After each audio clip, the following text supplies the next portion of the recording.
In Raccoon City, the founder of the Umbrella Corporation, Dr. Marcus, is looking for a cure for his daughter Alicia, who suffers from a disease that causes premature aging. Marcus is so desperate to save her that just in case he records his daughter's voice and likeness for backup. Eventually, Marcus discovers something called the T-virus, which can cure over 1,000 diseases. The treatment saves Alicia's life, and Umbrella begins marketing this new product as medicine. Later, in a cable car in South Africa, a child who took the Umbrella medicine chokes on a peanut and collapses, so the adults rush to do CPR. At that moment, the student transforms into an undead and attacks the teacher to feed. By the time the car makes it to its destination, all the members of the group are dead or have mutated. The incident gets covered up by Marcus' business partner Isaacs, but soon both men argue over what to do with the T-virus. Marcus thinks it's too dangerous and wants to destroy it, but Isaacs wants to use it for military purposes, so he makes Agent Wesker kill Marcus. Afterward, Isaacs becomes a guardian for Alicia and her half of the company, so he's the only person in control. In the following years, Umbrella becomes one of the most powerful companies in the world and Isaacs needs help handling it, so he creates an AI called Red Queen that looks just like Alicia, thanks to Marcus' recordings. 10 years later, a virus outbreak occurs and Raccoon City gets bombed by the government, but this isn't enough to stop the T-virus because it's an airborne infection. A serious pandemic spreads across the world in just a couple of days, and most of humanity is soon lost. After years of fighting a variety of enemies, Alice and a small group of survivors gather at Washington, D.C. for the final fight. Unfortunately, they walk right into a trap, and Alice only manages to survive by hiding inside a metal hatch. After the battle is over, Alice comes out to discover the whole area has been destroyed, including the White House. She tries to have a drink from the National Mall, but suddenly an undead jumps out of the water to attack her. Alice struggles against it until she manages to move away from its hold, and the monster can't follow her because its leg has been chained by razor wires. Next, Alice begins looking for weapons inside the crumbled buildings, but she doesn't find much. At that moment, the debris starts shaking and a flying undead comes out, so Alice runs outside and gets into a jeep. With some strategic driving, she causes the creature to crash against another vehicle, and Alice drives away to escape. However, the monster soon comes back and grabs the car with its claws until it reaps off the ceiling. Then it uses its tail to try to attack Alice, but she speeds up and causes the monster to crash again before turning the car around to hit the undead with it, trapping it. There are some explosives in the car, so Alice activates them and runs away while the monster dies in the explosion. At that moment, a siren begins ringing and a secret camera scans Alice, who goes looking for the source of the sound. She enters an underground bunker full of weapons but doesn't find a single person around. Suddenly, a fax machine starts sending a message that says "Hello Alice" over and over, and the screens turn on to show the Red Queen, who claims she's working against Umbrella now and wants Alice to stop her. Their conversation is interrupted by another undead, but thanks to the Queen's warning, Alice defeats the beast by decapitating it with just a few quick moves. Then the Red Queen explains that humanity only has 48 hours left, so Alice has to return to Raccoon City and enter Umbrella's main lab known as the Hive. There, she'll find an airborne antidote that will destroy the T-virus and everything it has infected on contact. Afterward, Alice takes a new car and heads off to Raccoon City. In the middle of the road, she drives through a barricade that shreds the tires and causes the car to crash, but thankfully Alice finds an Umbrella bike nearby. When she tries to get closer, a soldier jumps out of the rubble and makes her walk back, causing her to step on a trap that hangs her upside down. More soldiers show up and start beating her up, but Alice laughs and begins fighting them while still hanging. She knocks down a few soldiers before taking a gun from her boot to shoot back, quickly defeating them all. Then she shoots the rope to break it, and when the soldiers try to attack again, she just kills them. Now she can try using the bike, but since she doesn't belong to Umbrella, the bike electrocutes her and knocks her out. Later, Alice wakes up in a small cell with other prisoners and sees Isaacs, who reveals that the Isaacs she killed during her adventures had been a clone. Since then, he's killed all of Alice's clones and he keeps the heads in a box. Suddenly a door opens and Alice learns her cell is inside a giant Umbrella tank, which is being followed by thousands of the undead. Then they throw Alice outside with her hands tied to the tank, meaning she must run behind it to avoid getting killed. When an undead gets too close, Alice manages to beat it down, but she won't last long. When the guard looks away, Alice hides under the tank and waits for the guy to lean over to throw him at the undead, who immediately feed on him. Soon another guard comes out, but by now Alice has climbed on the tank and she quickly defeats him to throw him at the undead too. Next, Isaacs comes out too and a fight ensues. Both Alice and Isaacs are great fighters who keep landing hit after hit, but eventually Alice overpowers Isaacs and tries to kill him with the rope. Isaacs punches her to get her off him, so Alice uses the rope to smack his head against the tank. The undead try to attack Alice too, but she defeats them with a few quick moves before Isaacs drags her back to continue the fight. After exchanging a few more hits, Alice grabs Isaacs in a choking hold and forces him to release her from the handcuffs. Isaacs does so and attacks her again, but Alice has the upper hand and almost kills him until another tank opens fire on them. At that moment she notices there's an Umbrella bike inside the tank, so she cuts off Isaac's hand and uses it to activate the bike and get away. Driver Lee uses the tank's turrets and missiles to try to take her out, but Alice dodges all his shots and successfully escapes.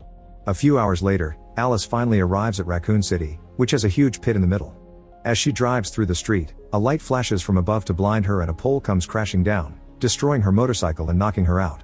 When she wakes up, she finds a man called Doc Ryan to give her an injection, so she quickly stops him and takes him hostage as a bunch of people show up with weapons. When they're about to kill her, Alice's old friend Claire shows up and tells everyone Alice is on their side. The group goes to the roof and notices Isaacs is approaching with 2 tanks and his undead army, so they need to make a plan, but suddenly Alice starts coughing and collapses. Thankfully Doc has some medicine to treat her, and once she's better, Alice agrees to help the group defend their fortress from Isaac's attack in exchange for them helping her find the antidote later. They don't have many weapons but they do have tons of gasoline, so they construct a few catapults to use it accordingly. When night falls, Isaacs and his army finally arrive. The team catapults a flaming projectile and destroys one of the tanks, so Isaac stops the other one and orders his soldiers to send out the bait.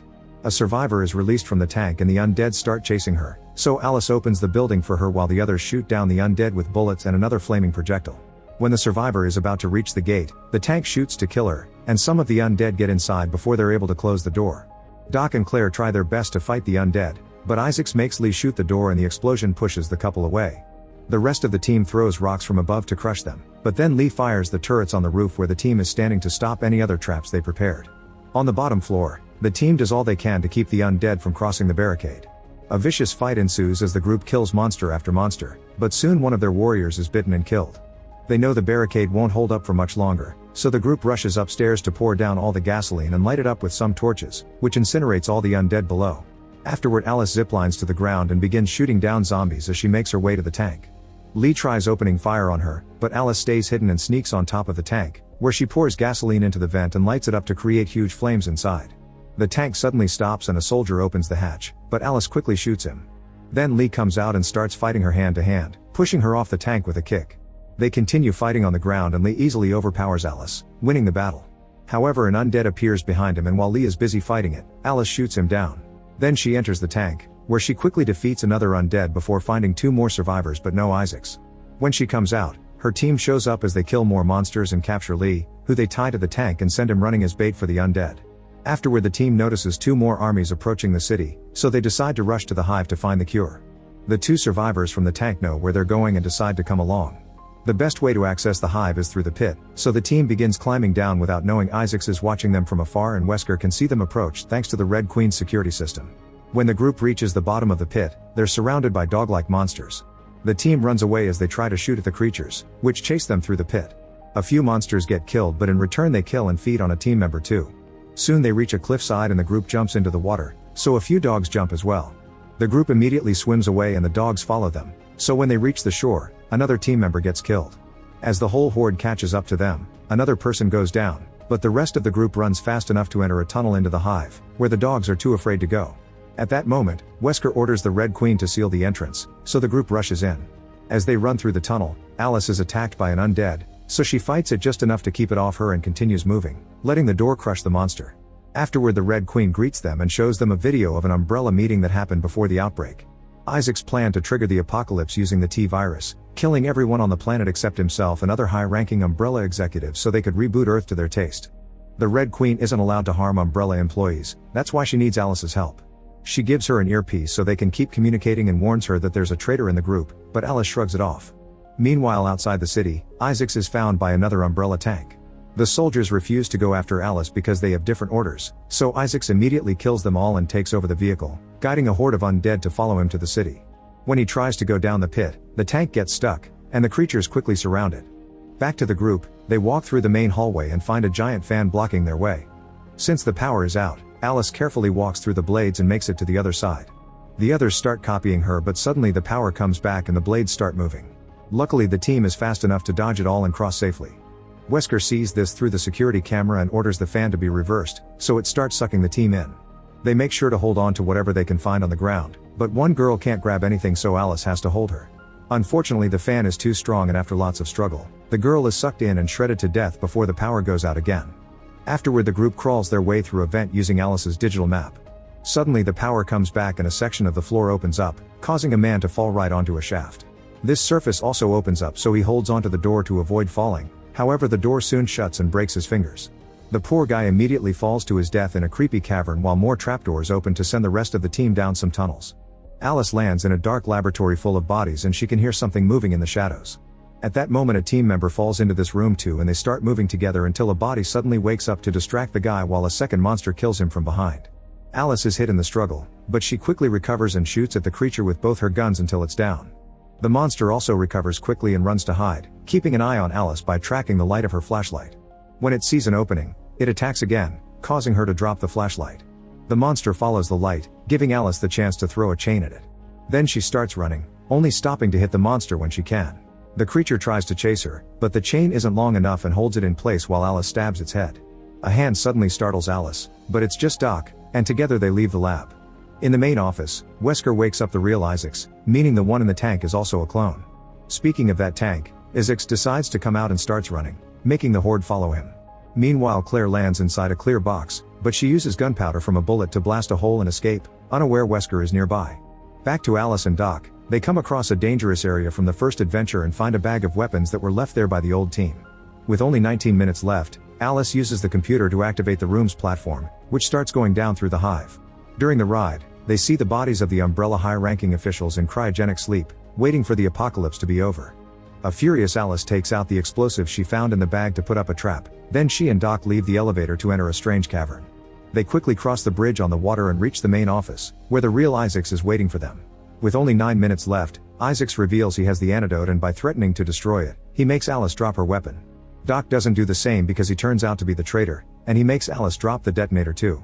Wesker brings Claire as his hostage while Alice looks around the room, calculating all the potential ways to hurt Isaacs. However, Isaacs does better calculations thanks to his cyborg implants and tells her not to bother because she wouldn't be able to reach any item in time.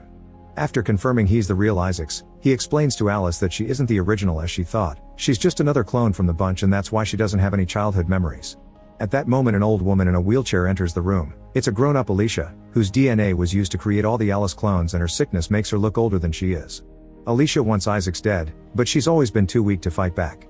However, she still owns 50% of the company and proceeds to fire Wesker. This allows Red Queen to harm him, so she quickly lowers a blast door that crushes Wesker's leg, trapping him. Doc tries to retaliate by shooting, but Alice already suspected him and took the bullets from the weapon before giving it to him.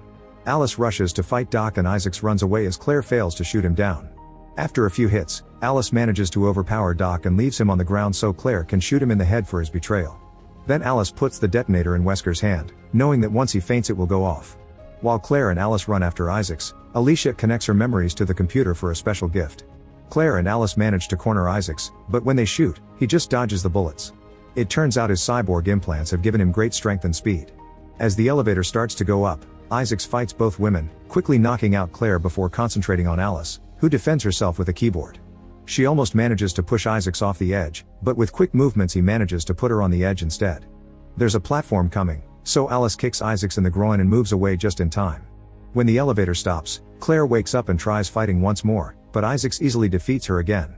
Then he turns on Alice, hitting her a few times before throwing her into a corridor, where he activates a bunch of lasers. By moving fast and climbing on the walls and ceiling, Alice dodges them all before going back to fighting Isaacs. He throws her through the wall and she almost falls, but she uses some debris to hurt his leg and keep on fighting him. Isaac starts throwing Alice all over the corridor, but she laughs and keeps on fighting him. Soon the lasers are activated again and Isaacs raises Alice's hand to make her lose her fingers. At that moment Alice throws a pin on the ground, revealing she put a grenade inside his jacket during the fight. The grenade explodes, greatly weakening Isaacs and allowing Alice to take the antidote. Since there's little time, Claire tells Alice to leave without her. She rushes out of the hive and is ready to release the antidote, but Isaac shows up and catches it. When he's about to shoot her, his clone appears and can't stand the idea of being a copy, so he proceeds to stab the original Isaacs multiple times. His distraction allows the undead to catch up to him and kill him too. At that moment Wesker dies and the explosives blow up the hive, killing Alicia. Outside, Alice retrieves the antivirus from Isaac's body and finally releases it, causing all the undead around her to die instantly before she collapses. Sometime later, Alice wakes up and discovers Claire escaped. The Red Queen suddenly appears and reveals that before dying, Alicia uploaded all her memories for Alice, allowing her to get the childhood she never had. Afterward, Alice goes away on a bike. Since it'll take the antivirus several years to completely eradicate the infection, she'll keep on fighting monsters to protect humanity. Make sure to subscribe and turn on notifications so you can watch more videos like this. Thanks for watching.